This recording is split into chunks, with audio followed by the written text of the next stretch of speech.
दुपारच्या बातमीपत्रामध्ये मी विशाल पाटील आपल्या सगळ्यांचं स्वागत करतो आणि आता पाहणार आहोत सविस्तर बातमीपत्र। एकनाथ शिंदे आयुष्मान भारत हेल्थ अकाउंट या कार्यक्रमाचा आज उद्घाटन करण्यात आलं। मंत्रालयाच्या तळमजल्यामध्ये हा कार्यक्रम पार पडतो आहे। तर या कार्यक्रमाला खुद्द मुख्यमंत्री आणि उपमुख्यमंत्र्यांची थेटपणे उपस्थिती असल्याचं आपण यावेळी पाहतोय।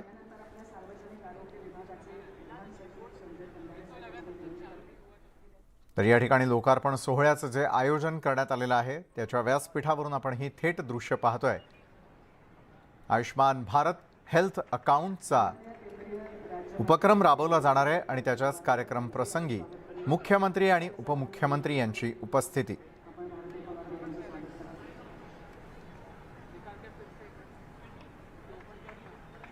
हेल्थ अकाउंटच्या माध्यमातून सर्वसामान्य देखील अनेक गोष्टींचा लाभ मिळणार आहे। आरोग्य विषयक असलेल्या अनेक गोष्टींचा समावेश आयुष्मान हेल्थ कार्डच्या माध्यमातून पोहोचवण्याचा या ठिकाणी मानस। आयुष्मान भारत हेल्थ अकाउंटच्या निमित्तानं आयोजित कार्यक्रमामध्ये आज मुख्यमंत्री आणि उपमुख्यमंत्र्यांची उपस्थिती।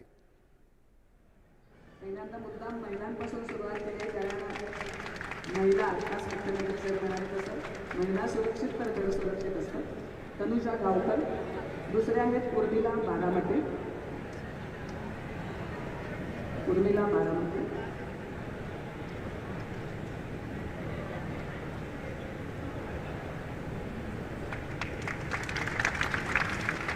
त्यानंतर श्रावणी आंगणे।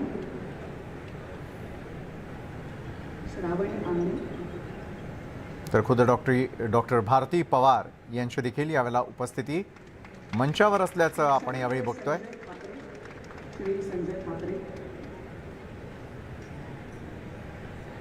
आणि या योजनेचं अखेर लोकार्पण जे आहे ते करण्यासाठी राज्याचे मुख्यमंत्री आणि उपमुख्यमंत्री यांची देखील उपस्थिती भारती पवार यांच्या समवेत।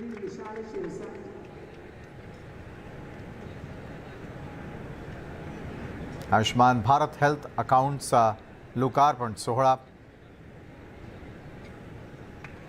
आणि प्रातिनिधिक स्वरूपामध्ये हे हेल्थ कार्ड प्रदान केलं जात आहे। गोरगरीब जनता असेल, ज्यांना महागडे औषधोपचार न परवडणारे असतील, त्या सगळ्यांसाठी अतिशय उपयुक्त अशी योजना आणि प्राथमिकरित्या काही जणांना या कार्ड्सचं वाटप करण्यात आलेलं होतं।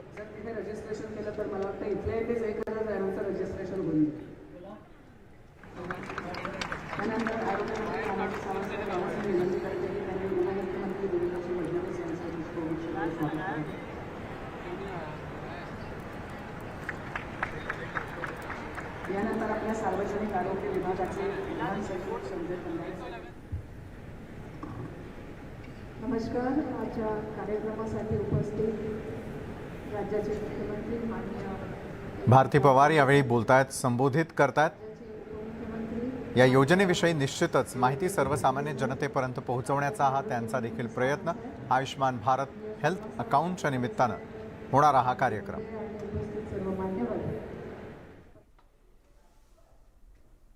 राज्यामधील गोरगरीब जनतेची यंदाची दिवाळी गोड होणार आहे। शिंदे फडणवीस सरकार यासंबंधी महत्त्वपूर्ण निर्णय घेताना दिसतंय। दारिद्र्य रेषेखालील सुमारे 1.5 कोटी कुटुंबांना नाममात्र दरामध्ये रवा, चना डाळ, साखर आणि पामतेल आदी वस्तू देण्यात येणार आहेत। मंत्रिमंडळ बैठकीमध्ये यावर शिक्कामोर्तब करण्यात आलं। फक्त 100 रुपयामध्ये दिवाळीचं रेशन त्यांच्यासाठी उपलब्ध करून दिलं जाईल।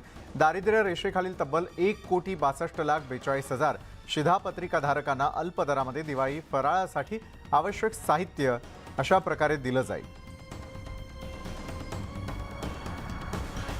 तर रेशनधारकांना असलेलं हे दिवाळी गिफ्ट कशा स्वरूपाचं असेल त्यावर एक नजर टाकूयात। यामध्ये 1 किलो रवा, चना डाळ, साखर, पाम तेल याचा समावेश करण्यात आलेला आहे। रेशन कार्ड धारकांना हे दिवाळी गिफ्ट दिलं जाईल।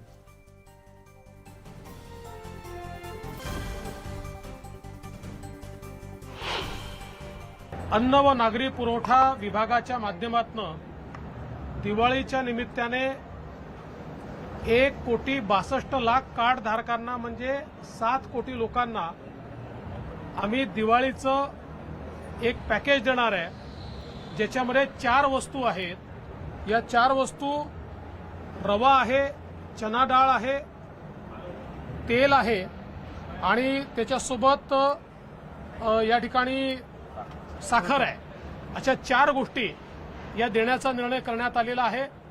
केवळ 100 रुपयामध्ये या 4ही गोष्टी पॅक करून आम्ही त्या ठिकाणी देणार आहोत.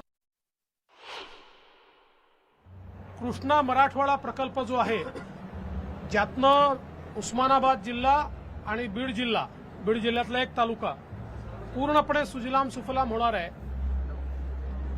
1,24,000 एकर जमीन ही ओलिताखाली येणार आहे. याला आता तृतीय प्रशासकीय मान्यता देऊन 11,726 कोटी रुपयाची मान्यता त्याला देण्यात आलेली आहे.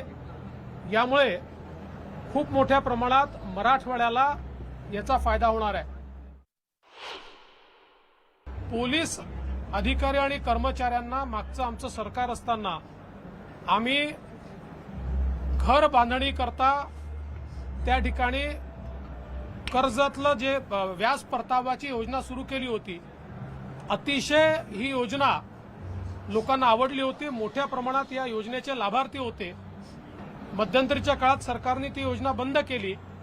आता ती योजना पुन्हा आजपासून आम्ही सुरू करतो आहोत, जेणेकरून पोलीस अधिकारी आणि कर्मचाऱ्यांना आपलं स्वतःचं हक्काचं घर हे त्या ठिकाणी घेता येईल. शासन निर्णय घेतं. कुठलाही जेव्हा एखादा निर्णय कॅबिनेटमध्ये निर्णयाकरता येतो तो मुख्यमंत्री ठेवत असतात आणि त्याला कॅबिनेट मान्यता देत असते. त्यांना निर्णय घ्यायची सवयच नव्हती. आम्ही निर्णय घेणारे लोक आहोत. आमचं मंत्रिमंडळ निर्णय घेणार आहे.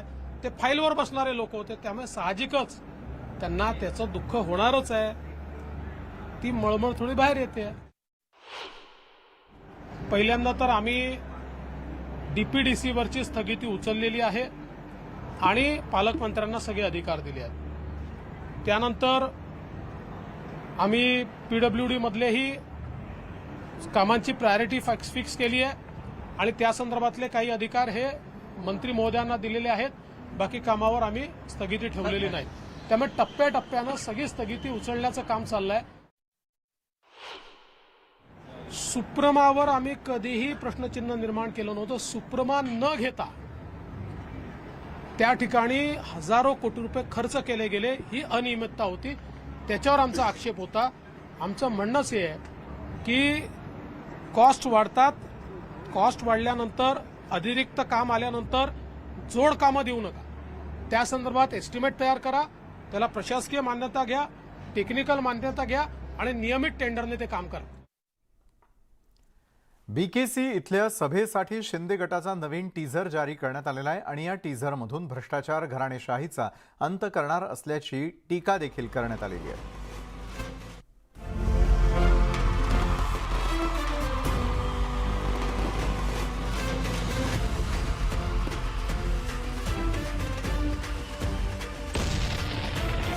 हिंदवी तो पुन्हा धडाडणार.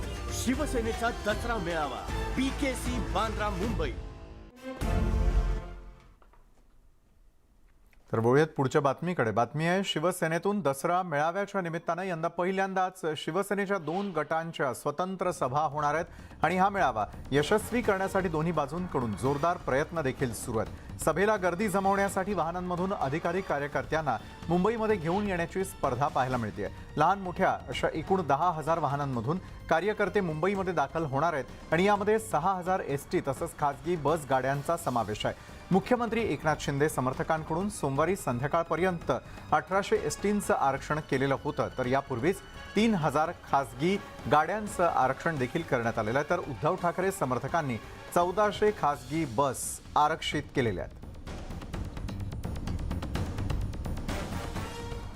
बीकेसी इथल्या दसरा मेळाव्यासाठी शिंदे गटाकडून जोरदार तयारी करण्यात आलेली आहे. या मेळाव्याला राज्यभरातून मोठ्या संख्येनं समर्थक देखील हजेरी लावण्याची शक्यता आहे. मोठ्या संख्येनं येणाऱ्या या समर्थकांसाठी चोख नियोजन करण्यात आलेलं आहे.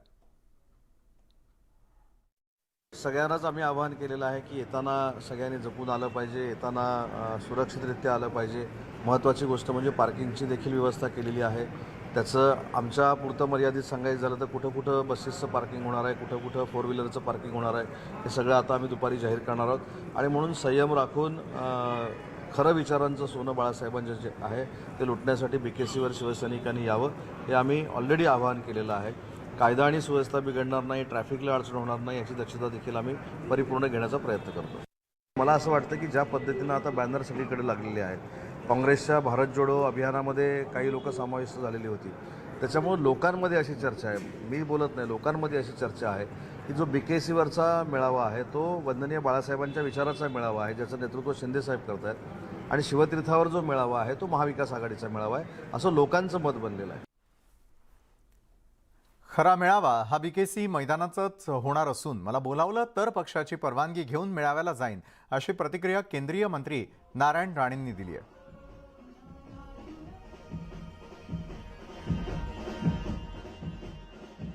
देवीकडे अशी मागणी करतो म्हणजे आता शिवसेनेमध्ये कर्तृत्व काय राहिलं नाही, त्यामुळे देवीला आज विनंती करताय की त्यांच्या हाताने काय होण्यासारखं नाही आणि म्हणून देवीकडे अशी मागणी करतात. आता देवीनी 40 आमदार इकडे आणून उद्धव ठाकरेच्या शिवसेनेचा खरा वध झालेला आहे. दसरा मेळावा 2 ठिकाणी होतोय, तर शिवसेनेचा दसरा मेळावा एकाच ठिकाणी होताना मी आतापर्यंत एवढ्या वर्षामध्ये पाहिलेला आहे. आणि खरा दसरा मेळावा सन्माननीय मुख्यमंत्री एकनाथ शिंदे यांचाच खरा मेळावा दसरा मेळावा असेल. एकनाथ शिंदेंसोबत गेलेल्या समर्थकांवरती उद्धव ठाकरेंकडून जोरदार टीका केली जाते आणि अशातच आता केंद्रीय राज्यमंत्री रामदास आठवले यांनी त्यांच्या खास शैलीतून उद्धव ठाकरेंना जोरदार टोला लगावलाय. तसंच शिंदे गटातील आमदार हे गद्दार नाहीत, ते गद्दार असते तर त्यांच्या पाठीमागं एवढ्या मोठ्या प्रमाणावरती जनता नसती, असंही केंद्रीय मंत्री रामदास आठवले यावेळी म्हणाले. म्हणजे असे जे आरोप करतायत म्हणजे 50 खोके बाकी सब ओके असं म्हणणारे जे लोक आहेत, तर ते मी त्यांच्यासाठी हेच म्हणेन की ज्यांचं फिरलेलं आहे डोके तेच म्हणतायत 50 खोके बाकी सब ओके. तर अशा पद्धतीनं त्यांचं डोक्यावर परिणाम झालेला आहे आणि त्यांचं फिरलेलं आहे डोके, असंच माझं मत आहे. गद्दारीचा आरोप त्यांचा आहे, पण ती गद्दारी नाही, कारण त्यांच्या बाजूला मोठ्या प्रमाणामध्ये जो कार्यकर्त्यांचा सण जो आहे, आमदार तर आणि खासदार त्यांच्यासोबत गेलेलेच आहेत, पण जनतासुद्धा मोठ्या संख्येनं त्यांच्या बाजूला वळते आहे. कालच वरळीमधले हजारो लोक त्यांच्या ग्रुपमध्ये गेलेले आहेत आणि त्यांच्या ज्या सभा झाल्या, जळगावमध्ये सभा झाली, पैठणमध्ये सभा झाली, औरंगाबादला त्या सभासुद्धा अत्यंत मोठ्या सभा होत्या आणि त्यामुळं मला असं वाटतं की एकनाथ शिंदे यांची बाजू अत्यंत खंबीर आहे आणि जनतासुद्धा शिवसेनेची त्यांच्यासोबत मोठ्या संख्येनं आहे.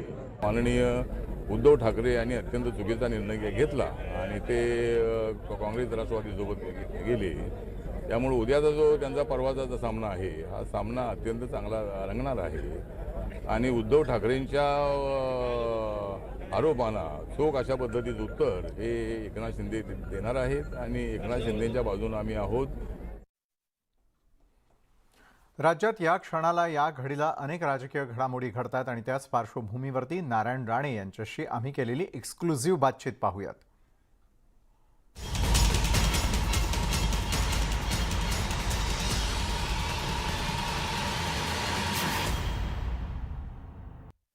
दसरा मेळाव्याची सगळी तयारी सुरू झालेली आहे. शिवाजी पार्कमध्ये उद्धव ठाकरे आणि BKC मध्ये मुख्यमंत्री एकनाथ शिंदेची रॅली होणार आहे. या संदर्भात आपण बोलूया केंद्रीय मंत्री नारायण राणेजी सोबत. राणेजी, तुम्ही जाणार? नाही, एकनाथ शिंदेजींनी बोलवलं तर मी जाईन. भारतीय जनता पक्षाची परवानगी घेईन आणि मी जाईन. पण त्या दोघांचा मेळावा शक्ती प्रदर्शन आहे दोघांचं, त्यामुळे दोघांचा झालेला बरा. त्यामुळे मध्ये BJPने आम्ही जाऊ नये असं मला वाटतंय. आता पाहूया दोघांचं शक्ती प्रदर्शन कोण किती प्रमाणात करतो, कोण सरस होतं ते पाहूया आपण. पण या दसरा मेळाव्यामध्ये शिवसेना जे उद्धव ठाकरे गटाची आहे त्यांना NCPने सपोर्ट केलेला आहे.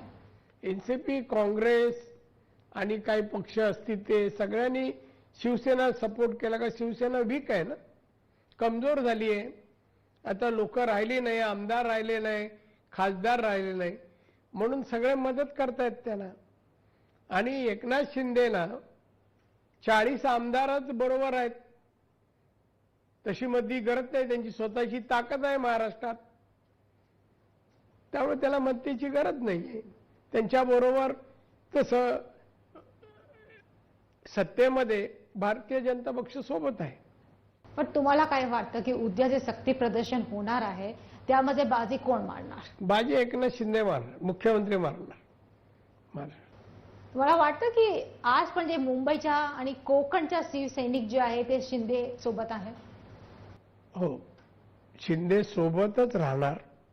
मुख्यमंत्री आहेत, तेही ठाण्याचे आहेत.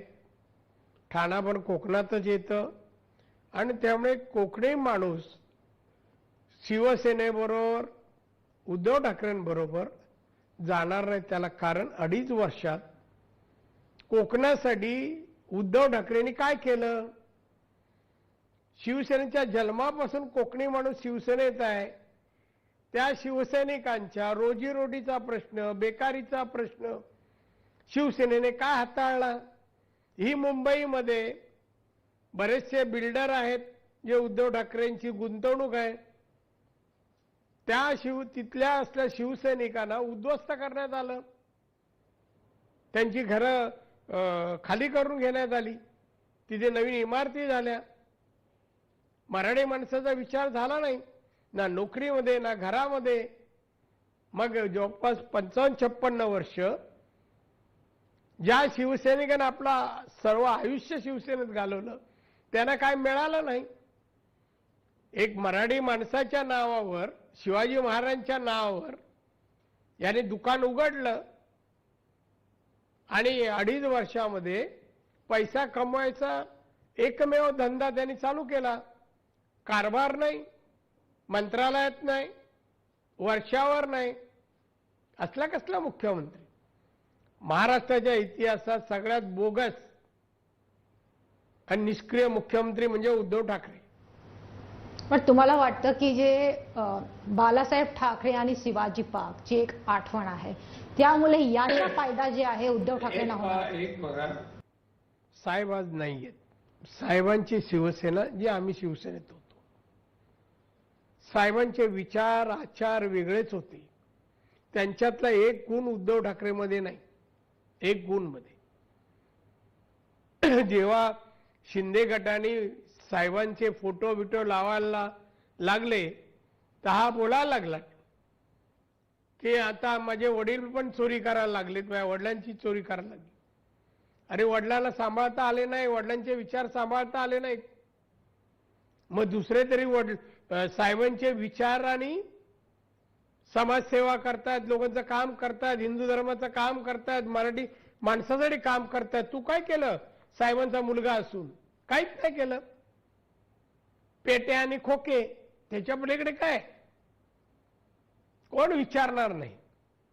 4 दिवस आता हे नवीन आहे माजी मुख्यमंत्री आणि 1-2 वर्षात शिवसेना नामशेष होईल महाराष्ट्रातून. तुम्हाला वाटतं की शिवसेना खतम होणार, संपणार? नामशेष जाणार नाही आणि मग शरद पवार पण विचारणार नाहीत. पण शिवसेना तुटली नाही आहे मुंबईमध्ये अजून पण. नाही तुटली नाही, मग बांधलेली कुठे दिसते? कोण आहेत? किती आमदार आहेत? आहेत कुठे? आता ताकद कळेल कोणाची किती येतात ते. उद्याच आहे ना मेळावा, 5 तारीख. बघूया, आपण पाहूया. दशरा मेळावा जे आहे हे परंपरा बाळासाहेबांनी सुरू केली होती. बरोबर आहे. आणि बरेच वर्ष त्यांनी शिवाजी पार्कमध्ये रॅली केली. बरोबर. ते एक दिशा निर्देश त्या मैदानातून देत होते. तर तुमची काय अशी आठवण शिवाजी पार्क मैदान आणि बाळासाहेबांची?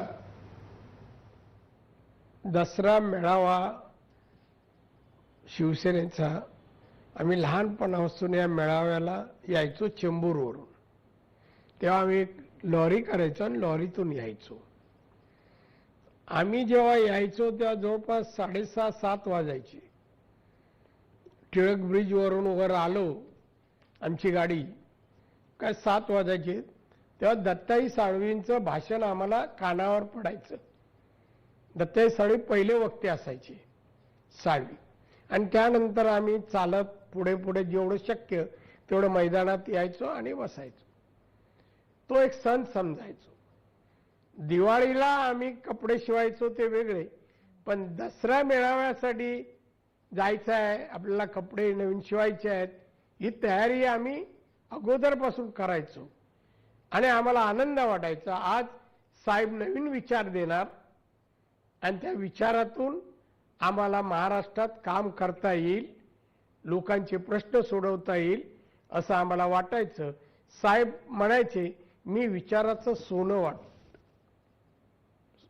आपण सोनं देतो दसऱ्याला, पण साहेबांचं विचाराचं सोनं ते द्यायचे. आता यांच्याकडे विचारत नाही तर सोनं कुठलं? विचार नाही, आचार नाही, काय नाही यांच्याकडे. त्यामुळे ती शिवसेना साहेबांची ती नाहीच आहे, नाहीच आहे. पण तुम्हाला तेव्हा कधी वाटलं होतं की तुम्ही त्या शिवाजी पार्क मंचावर कधी भाषण करणार? जेव्हा मी केलंय, म्हणजे साहेब असताना मी नेता झालो होतो, मुख्यमंत्री साहेब असताना साहेबांनी केलं, मला नेताही केलं आणि शिवाजी पार्कवरून मी भाषण केलंय. कधी बालासाहेबांनी तुमच्या भाषणाचं कौतुक केलं? नाही, कौतुक केलं ते म्हणणार नाही मी काय, पण मी भाषण केलं. भाषण ज्याला जो बोलू शकतो शिवाजी पार्कला अशातच परवानगी मिळते. आता हे जबरदस्ती हातवारे करतायत, वाक्य कुठे आणि 2 हात पसरतात कुठे. आता उद्धव ठाकरेचा फोटो पाहिला का? 2 हात पसरतो, द्या अजून द्या, पोट भरलं नाही 2.5 वर्षात. काय संबंध हातवर? कशाचे हातवर आहे? काय बोलतो त्याला काय अर्थ तरी आहे का? काय विचार देणार मराठी माणसाला? काय हिंदुत्व? नारायण राणे यांच्याशी केलेली एक्सक्लुझिव्ह बातचीत तर आपण पाहिली, तर दुसरीकडे आता राज्याचे मुख्यमंत्री एकनाथ शिंदे बोलतायत. थेट जाऊयात. ही आपली आरोग्याची सेवा पोहोचली पाहिजे असं त्यांचा जो आग्रह, आणि आम्हाला जेव्हा आम्ही भेटलो त्यांना त्याही वेळेस त्यांची जी काही या विभागासंदर्भातली आणि गोरगरीब सर्वसामान्य लोकांच्या उपचारासंदर्भातली आत्मीयता आणि कर्म पाहायला मिळाली. आणि म्हणून आयुष्यमान भारत हे अकाउंट आव्हान हे कार्ड हे एक आपलं आयुष्यमान भारत डिजिटल मिशनचा एक भाग आहे. आणि या कार्डच्या मदतीने देशभरातील सर्व रुग्णालयांमध्ये उपचार घेण्याची सुविधा देखील उपलब्ध होणार आहे. आणि जवळपास 1.5 कोटी आम्हा कार्ड बनवले आणि आरोग्यमंत्र्यांनी सांगितलेलं आहे लवकरच आपलं हे जे काही टार्गेट आहे ते देखील अचीव करण्याचं काम केलं जाईल. यामध्ये सविस्तरपणे सगळी माहिती आपल्या सचिवांनी सांगितलेली आहे.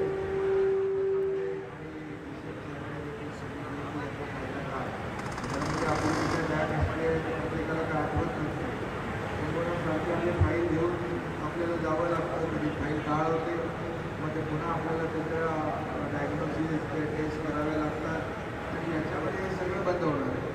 याच्यामध्ये सगळं जेवढा आपलं डिजिटल हे काम झालं की मग त्याच्यामध्ये सगळ्या त्याचे जे काही उपचार केलेले, त्याचे टेस्ट केलेल्या त्याच्या अगदी सगळे रिपोर्ट जे आहे त्याच्यामध्ये त्याचा समावेश होणार आहे. आणि खऱ्या अर्थाने एक म्हणजे खऱ्या अर्थाने त्या आरोग्याची जी काही त्या मेडिकलची कुंडलीच आहे त्या कुंडली त्या कार्डामध्ये दिसणार आहे. त्यामुळे त्याला ते काय सगळं एवढं भाग घेण्याची गरज पडणार नाही. त्यामुळे दुसरे चांगला या ठिकाणी निर्णय घेतलेला आहे. आणि या युनिकनेची ID पाहून रुग्णाची जी काही स्थिती आहे डॉक्टर किंवा हॉस्पिटलला जाणून घेता येईल तातडीने, त्याच्यावर उपचार देखील तातडीने सुरू करता येतील. हा देखील एक फायदा यामध्ये आहे. आणि म्हणून आपण आरोग्य विभागामध्ये खूप मोठ्या प्रमाणावर एक ग्रामीण भागात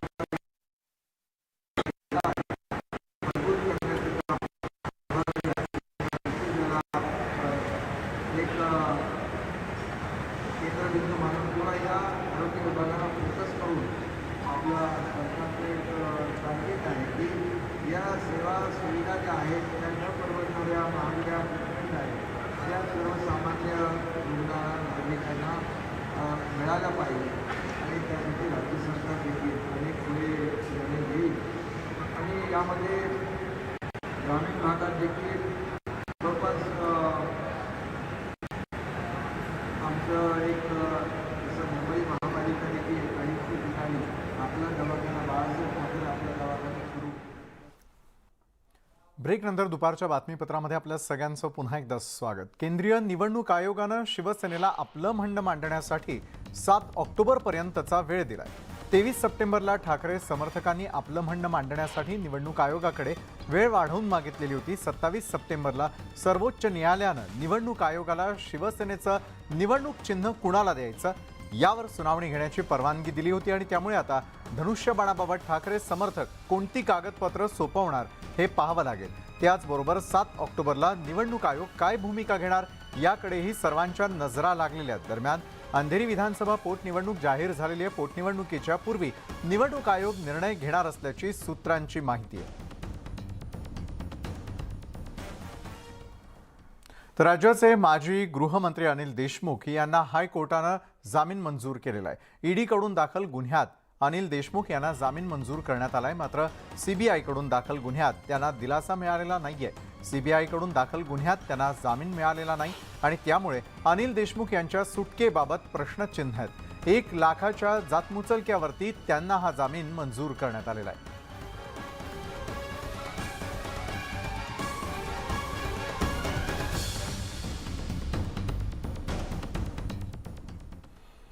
आणि आता मनोरंजन क्षेत्रातून एक मोठी बातमी येते। प्रभास, कृती सनन आणि सैफ अली खान यांच्या मुख्य भूमिका असलेल्या आदी पुरुष चित्रपटाचा टीझर रविवारी प्रदर्शित झाला। टीझर येताच त्यावर टीकाही सुरू झालेली आहे। सैफ अली खानच्या रावणाच्या लुकचा वाद वाढत चाललेला आहे। आता या संपूर्ण वादात हिंदू महासभा आणि भाजपही सामील झालेले आहेत। या चित्रपटात सैफ अली खान रावणाची भूमिका साकारतोय। अखिल भारतीय हिंदू महासभेचे राष्ट्रीय अध्यक्ष स्वामी चक्रपाणी महाराज यांनी सैफूच्या लुकवर नाराजी व्यक्त केली आहे। चक्रपाणी महाराज म्हणाले, सैफ अली खानना साकारलेला रावण इस्लामी दहशतवादी खिलजी किंवा चंगेज खान किंवा औरंगजेब सारखा साकारण्यात आलेला आहे आणि या रावणाच्या कपाळावरती ना टिळा आहे ना त्रिपुंड। हिंदूंच्या पौराणिक पात्रांशी खेळ आम्ही सहन करणार नसल्याचा इशाराच त्यांनी दिलेला आहे। तर भाजपनं रावणाच्या लुकवर आक्षेप घेतलेला आहे। जो भगवान शिव का अनन्य भक्त जिसने शिव तांडव तक की रचना की, ऐसे भगवान शिव का जो पोस्टर जारी हुआ उसमें जो आप देखो तस्वीर है उसमें सुरमा लगा करके ऐसे लग रहा है कि वो रावण नहीं बल्कि चंगेज खां है, रावण नहीं बल्कि वो मीर जाफर है।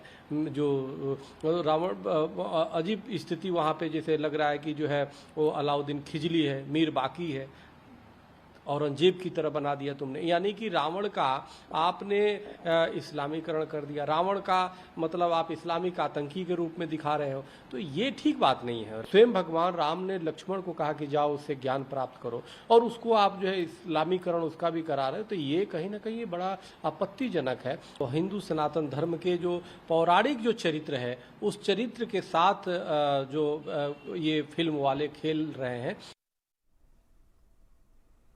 शिवसेनेचे नेते स्वच्छता आणि पाणीपुरवठा मंत्री गुलाबराव पाटील यांनी शिवसेना स्फूर्ती गीत हे शिवसेनेचं नवं गाणं आज लॉन्च केलं।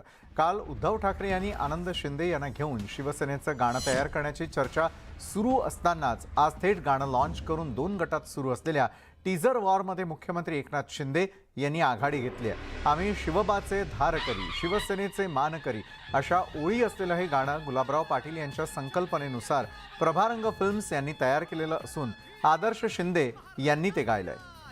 महाराज श्रीमंत श्री छत्रपती शिवाजी महाराज की जय। जमलेल्या माझ्या तमाम हिंदू बांधवांनो, भगिनींनो आणि मातांनो, मातीच्या कणाकणातून गहिवरे वास की श्वास तुझा, महाराष्ट्राच्या दाही दिशांवर दिसे तूच की भास तुझा।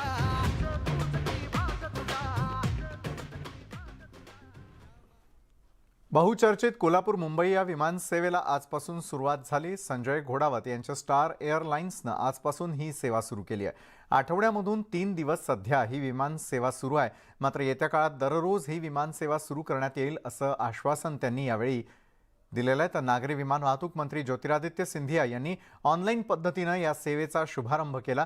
तर माजी राज्यपाल डॉक्टर DY पाटील हे या विमान सेवेचे पहिले प्रवासी ठरले। दरम्यान या विमान सेवेच्या निमित्तानं श्रेयवादाचं राजकारणही रंगलेलं आहे. आज दिलेल्या वर्तमानपत्रातील जाहिरातीत खासदार धनंजय महाडिक यांचा फोटो टाळलेला होता. यावरून हसन मुश्रीफ यांनी आम्ही केलेल्या कामाचं श्रेय घेत असून धनंजय महाडिक यांनी स्वतःहून जाहिरात देऊन श्रेय घ्यावं असं म्हटलं तर खासदार धनंजय महाडिक यांनी त्याला उत्तर देताना काम करणाऱ्या व्यक्तीला जाहिरातबाजीची गरज नसल्याचा टोलाही लगावला. फोटोचा सवाल आहे, कुणी मला जाहिरात दिली मला माहिती नाही, परंतु ज्या लोकांनी काम केले त्यांची लोक दिले असतील. आता खासदार साहेब आता जे मुन्ना महाडिक आहेत त्यांनी आपली जाहिरात द्यावी.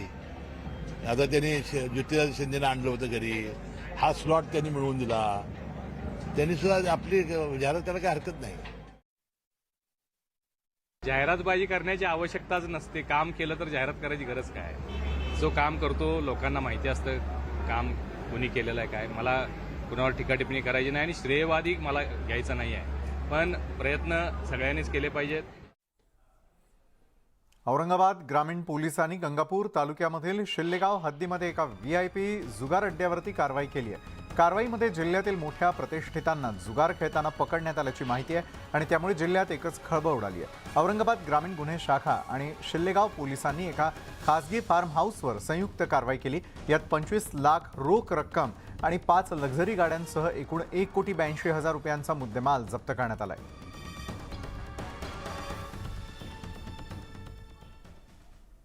जम्मू आणि काश्मीरचे कारागृह महासंचालक HK लोहिया यांचा संशयास्पद परिस्थितीत मृतदेह आढळून आला. लोहिया यांचा मृतदेह उदयवाला इथल्या त्यांच्या एका मित्राच्या घरी संशयास्पद स्थितीत सापडलाय. प्राथमिक तपासानुसार लोहिया यांचा गळा धारदार शस्त्रानं चिरण्यात आला असून मृतदेह जाळण्याचाही प्रयत्न करण्यात आल्याचं समजतंय. लोहिया यांच्या मित्राच्या घरी घरकाम करणाऱ्या फरार नोकराचा सध्या शोध सुरू आहे. घटनास्थळी फॉरेन्सिक आणि गुन्हे पथक दाखल झालं असून अधिक तपास सुरू आहे. लोहिया यांनी याच वर्षी 3 ऑगस्टला कारागृह विभागाचे महासंचालक म्हणून पदभार स्वीकारलेला होता. गाझियाबादमधील हिंडन तळाबाहेर प्रथमच चंदीगडमध्ये वायुसेना दिन साजरा करण्यात येणार आहे आणि त्यासाठी चंदीगडमध्ये जय्यत तयारी सुरू आहे. सुखना तलाव परिसरामध्ये 8 ऑक्टोबर रोजी मुख्य कार्यक्रम होणार असून तत्पूर्वी इथे रंगीत तालमीला सुरुवात झाली आहे. या वायुसेना दिन सोहळ्यात advance fighter, transport aircraft, Sarang helicopter आणि सूर्यकिरण एरोबॅटिक्स टीम सहभागी होणार आहे. हिंडन तळावरती दरवर्षी वायुसेना दिन साजरा केला जातो, परंतु पंतप्रधान नरेंद्र मोदींनी शहर आणि इतर शहरांमध्येही त्याचं आयोजन करण्याच्या सूचना केलेल्या आहेत. त्यासाठी चंदीगडची निवड करण्यात आलेली आहे आणि कार्यक्रमात सुमारे 100 विमानं पराक्रम दाखवतील. त्यात फायटर, चिनूक हेलिकॉप्टरसह सर्व प्रकारच्या विमानांचा समावेश असेल. On the right is Wing Commander Hafizullah. The formation brings to forefront the workhorses of the tactical and strategic lift power of Indian. आणि त्यानंतर आता बातमी आहे उत्तर कोरियामधून. उत्तर कोरियातून सातत्यानं क्षेपणास्त्र चाचणी करण्यात येत आहेत. मंगळवारी सकाळी उत्तर कोरियानं पुन्हा एकदा जपानवरून क्षेपणास्त्र डागलं. या प्रकारानंतर जपानमध्ये अलर्ट जारी करण्यात आलेला आहे. अलार्मनंतर जपानी नागरिकांनी बंकरमध्ये धाव घेतली तर उत्तर भागातील रेल्वे सेवेवरही या घटनेचा परिणाम पाहायला मिळाला. उत्तर कोरियानं डागलेलं क्षेपणास्त्र पॅसिफिक महासागरात कोसळण्यापूर्वी जपानच्या भूभागावरून गेलं. उत्तर कोरियानं अवघ्या 10 दिवसात 5व्यांदा क्षेपणास्त्र डागलंय. जपानसह दक्षिण कोरिया आणि अमेरिकेनं पाणबुडी विरोधी सराव केल्यामुळे उत्तर कोरिया आक्रमक झाल्याचं सांगण्यात येत आहे. Reliance strategic business ventures limited, Reliance industries लिमिटेडची पूर्ण मालकीची उपकंपनी आणि सन्मिना कॉर्पोरेशन यांनी भारतामध्ये इलेक्ट्रॉनिक्स हब तयार करण्यासाठी संयुक्त उपक्रम स्थापन करण्याची घोषणा केली आहे. रिलायन्स सन्मिनाच्या याच विद्यमान भारतीय युनिटमध्ये 1,670 कोटी रुपयांची गुंतवणूक करण्यात आलेली आहे. या संयुक्त उपक्रमात रिलायन्सचा 50.1% हिस्सा असेल तर उर्वरित 49.9% सन्मिनाकडे असेल. JV 5G, cloud infrastructure, hyperscale data centres यासारख्या कम्युनिकेशन नेटवर्किंगला प्राधान्य देईल तर आरोग्य प्रणाली, औद्योगिक आणि संरक्षण आणि एरोस्पेस सारख्या उद्योगांसाठी उच्च तंत्रज्ञान हार्डवेअर देखील तयार करेल. कंपनीनं याचं वर्णन पंतप्रधान मोदींच्या मेक इन इंडिया विजनच्या अनुषंगानं केलेलं आहे. रिलायन्स जिओचे संचालक आकाश अंबानी यांनी याबाबत बोलताना सांगितलं की भारतामधील उच्च तंत्रज्ञान उत्पादनाच्या महत्त्वाच्या बाजारपेठेत प्रवेश करण्यासाठी सन्मिनासोबत काम करताना आम्हाला आनंद होतोय. या भागीदारीद्वारे आम्ही भारतीय आणि जागतिक मागणी पूर्ण करताना भारतात नाविन्य आणि प्रतिभा चालवण्यास सक्षम होऊ असा विश्वास त्यांनी व्यक्त केला. चेन्नईमधील सन्मिनाच्या 100 एकर कॅम्पसमध्ये सुरुवातीला सर्व बांधकाम केलं जाईल. भविष्यामध्ये त्यांचा विस्तारही होऊ शकतो.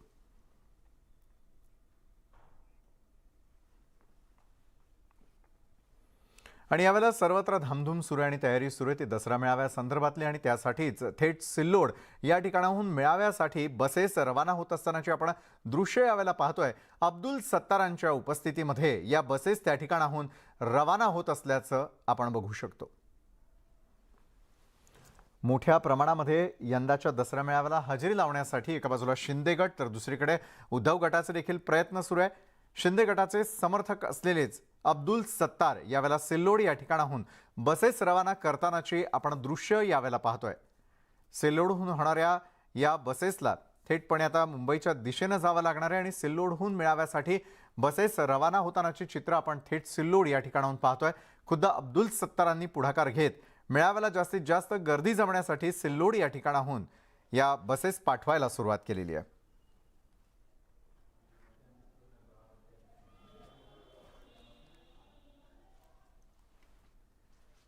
तर यावेळेला सिल्लोडहून मेळाव्यासाठी बसेस रवाना करतानाचे दृश्य आपण पाहतोय. खुद्द अब्दुल सत्तारांनी त्यासाठी पुढाकार घेतल्याचं आपल्याला दिसतंय. सिल्लोडहून मेळाव्यासाठी ज्यावेळेला बसेस रवाना करण्यात आलेल्या होत्या त्यावेळेला हस्तांदोलन करून त्या ठिकाणी असलेले सर्व हे मेळाव्यासाठी हजेरी कशी लावतील यासाठीची तयारी करण्यात आली. सिद्धार्थ गोदाम आमचे प्रतिनिधी या संदर्भातले ताजे अपडेट्स आपल्यापर्यंत पोहोचवत आहेत. सिद्धार्थ, खुद्द अब्दुल सत्तार दिसतात यावेळेला दृश्यांमध्ये आणि अब्दुल सत्तारांच्या उपस्थितीमध्ये आता मेळाव्यासाठीच्या बसेस सिल्लोडहून रवाना करण्यात आलेल्या आहेत. किती संख्येनं सिल्लोड या ठिकाणाहून नागरिक मुंबईत दाखल होतील? मेळाव्याला लोकांची आता रवानगी सुरू झालेली आहे. आपण बघतोय फार मोठ्या प्रमाणात जे आहेत बसेस आता सुरू झालेल्या आहेत. अब्दुल सत्तार या ठिकाणी प्रत्येक बसला या ठिकाणी जे आहे हात दाखवतात, जाणाऱ्या लोकांना शुभेच्छा देत आहेत. जवळपास आतापर्यंत 100 ते 150 गाड्या गेलेल्या आहेत आणि आपण बघतोय की 500 गाड्या या ठिकाणून रवाना होणार आहेत. ट्रॅफिक थोडीशी थांबलेली आहे, मात्र एक एक गाडी आपण बघू शकतो. अब्दुल सत्तार यांच्या सिल्लोड येथील संपर्क कार्यालयापासून या गाड्या येत आहेत आणि प्रत्येक गाडीला या चौकामध्ये उभा राहून अब्दुल सत्तार सुद्धा शुभेच्छा देत आहेत, त्यांना हात दाखवत आहेत आणि कार्यकर्त्यांना मुंबईमध्ये भेटू असा संदेश सुद्धा देत आहेत आणि ते स्वतः या ठिकाणी जाणार आहेत. बघतोय आपण प्रत्येक गाडीला अब्दुल सत्तार या ठिकाणी हात दाखवत आहेत, प्रत्येकांना हात जोडून विनंती करतायत आणि मुंबईमध्ये व्यवस्थित जा, व्यवस्थित राहा अशा पद्धतीचे ते सूचना सुद्धा या ठिकाणी देतात. दादा, काय म्हणाल? आता 500 गाड्या इथून जात आहेत, तुमच्या चेहऱ्यावरच्या हास्य बरंच काय सांगतंय, पण आता सगळं नियोजन झालंय. सर्व नियोजनाची सुरुवात झाली. 100-150 गाड्या आतापर्यंत गेलेल्या आहे. काही विविध एरियामधून येऊ लागल्या आणि या सर्व एकंदरीत पाहिल्या तर मला वाटतं की सिल्लोडमधून 500 गाड्याच्या पेक्षा जास्त गाड्या जाणार आहे. आतापर्यंत 500 गाड्याची आम्ही बुकिंग केली आणि 500 गाड्या आपापल्या पद्धतीने एकदम फर्स्ट क्लास पैकी सर्वच्या चेहऱ्यावर पाहू लागलो मी की त्यांच्या चेहऱ्यावर बी हसू आहे आणि अशा पद्धतीने ऐतिहासिक हा दसरा मेळाव्यासाठी मला असं वाटतं की बीकेसी मैदानावर पहिल्यांदा ऐतिहासिक अशी ही सभा होणार आहे. प्रत्येक चला थँक्यू, आरामशीर जा. आणि अशा पद्धतीने ह्या ज्या गाड्या आहे या गाड्याच्या ज्या दोन्हीकडून रांगा आहे, मला असं वाटतं की 1 तासभरामध्ये सिल्लोड शहरातून पूर्ण 500 गाड्या, छोट्या 500 गाड्या, मी 500ची अपेक्षा केली होती पण आता 1000 गाड्या चालल्या आहे. अजूनही कार्यकर्ते गाड्या मागू लागले, परंतु एसटी महामंडळाकडे गाड्या नाही, कुठे प्रायव्हेट गाडी भाड्यानेही मिळत नाही. अशा पद्धतीने मला असं वाटतंय का बीकेसी मैदानावर सिल्लोडचे लोक 2 वाजेपर्यंत 30,000 लोक, मी पहिले 25ची अपेक्षा केली होती परंतु फुलंब्री आणि कन्नड हे मिळून अजून 5,000 30,000 लोक निश्चित. एवढे लोक नेणं सोपं नाही, त्यांच्या राहण्याची, सोन्याची, खाण्याची कशी सोय आहे? सर्व खरं म्हणजे त्यांना ब्रश पासून तर आपल्या तिथे राहण्यापासून तर जेवण्यापासून तर संडास बाथरूम फ्रेश होण्यासाठी, काही आराम करण्यासाठी नाशिकला काही आमचे लोक पहिले गेलेले आहे. बीकेसी मैदानावर 500 कार्यकर्ते याच्या अगोदरच गेले.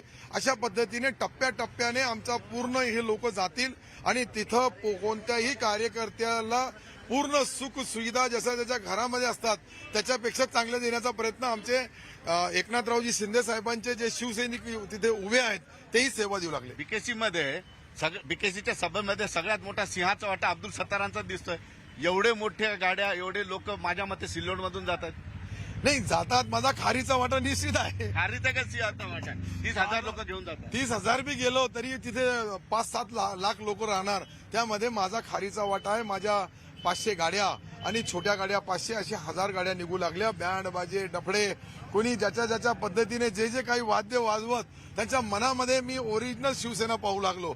मी तर नवीन शिवसैनिक आहे, पण ते जुन्या शिवसैनिकापेक्षाही जो जल्लोष जे उत्सव त्याच्यामध्ये निश्चित मला वाटतं का ऐतिहासिक क्रांतिकारी सभा होईल. बरं, तयारी दोन्ही बाजून झालेली लोक रवाना होत आहेत. आणखी धाकधूक वाटते का की बीकेसीची सभा मोठी होईल का शिवतीर्थातली, अशी धाकधूक भीती थोडी आहे? मला तर माझ्या मतदारसंघातून 100 दिन का जो प्रोग्राम है वो तो आपको हम देंगे. बहुत बड़े निर्णय हम लिए, आपको पता है.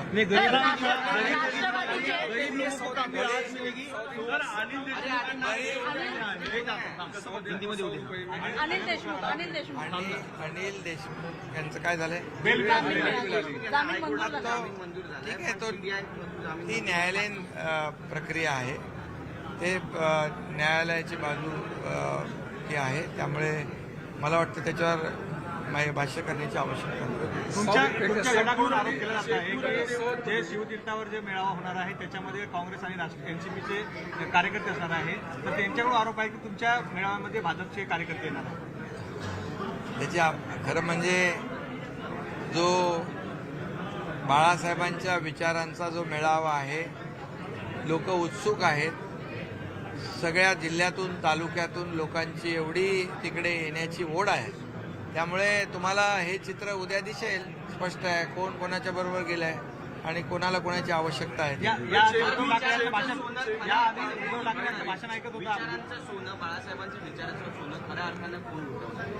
आता बाळासाहेबांची भूमिका, त्यांच्या विचारांची भूमिका, या राज्यामध्ये सरकार परिवर्तन झालं हे कोणी घेतली आपल्या सगळ्या जनतेला महाराष्ट्रातल्या माहिती आहे.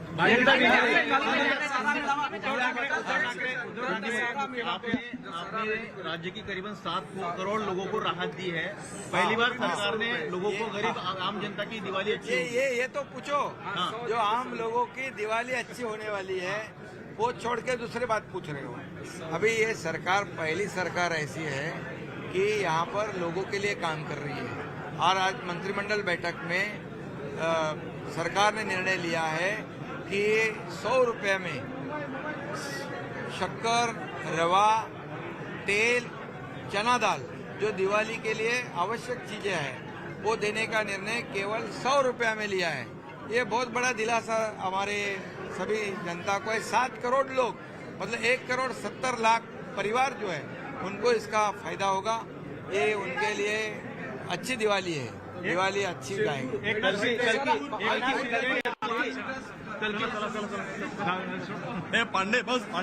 पांडे जी ध्यान रखिएगा.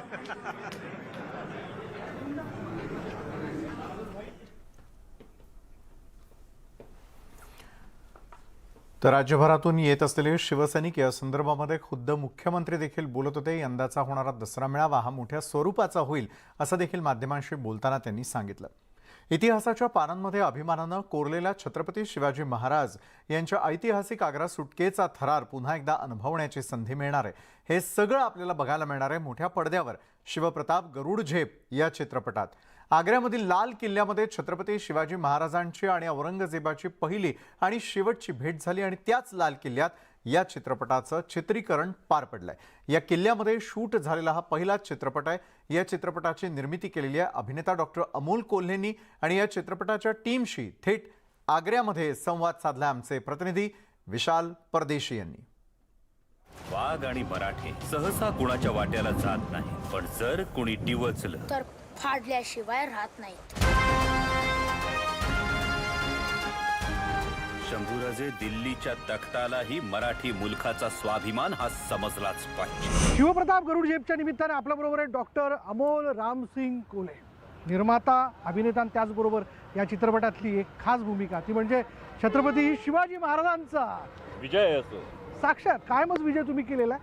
मी तर अमोल तुला असं म्हणेल की इतिहास या विषयाला घेऊन तू इतक्या वेगवेगळ्या कलाकृती उभ्या केलेल्या आहेत की त्याबद्दल तुला दाद दिली पाहिजे. आज साक्षात लाल किल्ला साक्षीला आहे आणि या लाल किल्ल्याच्या निमित्ताने शिवप्रताप गरुड झेप हा समोर आणत असताना हा चित्रपट काय संदर्भ तू तपासले, काय संदर्भ तू लक्षात घेतले? नाही, शिवाजी महाराजांविषयी कोणती कलाकृती करत असताना अनेक लेखक आहेत, इतिहास संशोधक आहेत, कादंबरीकार आहेत, नाटककार आहेत.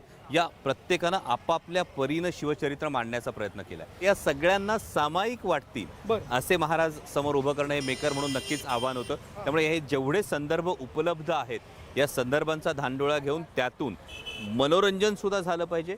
कारण इतिहास सांगतो म्हटल्यानंतर ते फक्त वर्णन असता कामा नये. भाऊसाहेब या आग्रा भेटीत स्वराज्याच्या भावी राजाला दिल्लीच्या तख्ताची आणि त्या दिल्लीच्या तख्ताला मराठी रक्ताची ओळख पटेल. स्वराज्याची शान आणि भगव्याचा मान अबाधित राहील असंच वर्तन ठेवा. हाच तो लाल किल्ला आहे ज्या लाल किल्ल्यामध्ये छत्रपती शिवाजी महाराजांची पहिली आणि शेवटची भेट औरंगजेब बरोबर झाली दिवाने खासमध्ये. बरोबर, हा संदर्भ लक्षात घेत असताना काही मुद्दे देखील तू तपासले, पत्रव्यवहार तू लक्षात घेतलेला आहे. मेकिंगबद्दल आपण बोलूच, पण तो पत्रव्यवहार नेमका काय होता? तर यामध्ये कसं आहे की इराणच्या शहाचा जो एक अघोषित असा संघर्ष इराणचा शहा आणि औरंगजेब यांचा आहे, तर त्यामध्ये औरंगजेबानं बढाया मारत इराणच्या शहाला एक पत्र लिहिलं होतं आणि त्यामध्ये इराणच्या शहानं जे उत्तर पाठवलं ते जदुनाथ सरकारांच्या साहित्यात तुम्हाला मिळेल की इराणच्या शहानं जे पत्र पाठवलं त्यामध्ये त्याने लिहिलं आहे की तुम्हाला जर शिवाजीराजांसारख्या एका व्यक्तीला काबूत ठेवता येत नसेल तर तुम्ही कुठे स्वतःला आलमगीर आणि इस्लामचे परवर म्हणवता. हे थेट हिणवलं होतं औरंगजेबाला. आणि दुसरी एक फार महत्त्वाची गोष्ट आहे की 350 वर्ष मुघल साम्राज्य हिंदुस्थानला आपल्या टाचेखाली चिरडत असताना त्यांच्यासमोर ताठ मानेनं उभे राहण्याची हिंमत दाखवणारा एतद्देशीय हिंदू राजा म्हणजे छत्रपती शिवाजी महाराज होते. फक्त हेच बघायचं की ऊब कोणाला मिळते आणि धाक कोणाला लागते ते. कल हिंदुस्तान की तारीख से सिवा का नाम निशान मिटा देंगे हम.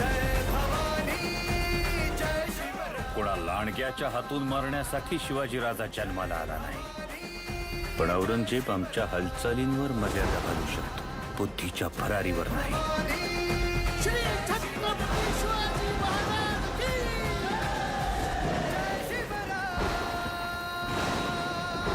रयतेच्या राज्यासाठी, आपल्या स्वराज्यासाठी ही गरुड झेप घ्यावीच लागेल. इतिहासातली अशी. तर दुपारच्या बातमीपत्रामध्ये वेळ झालेली आहे. इथंच थांबण्याची. ताज्या घडामोडींसाठी पाहायला विसरू नका न्यूज 18 लोकमत.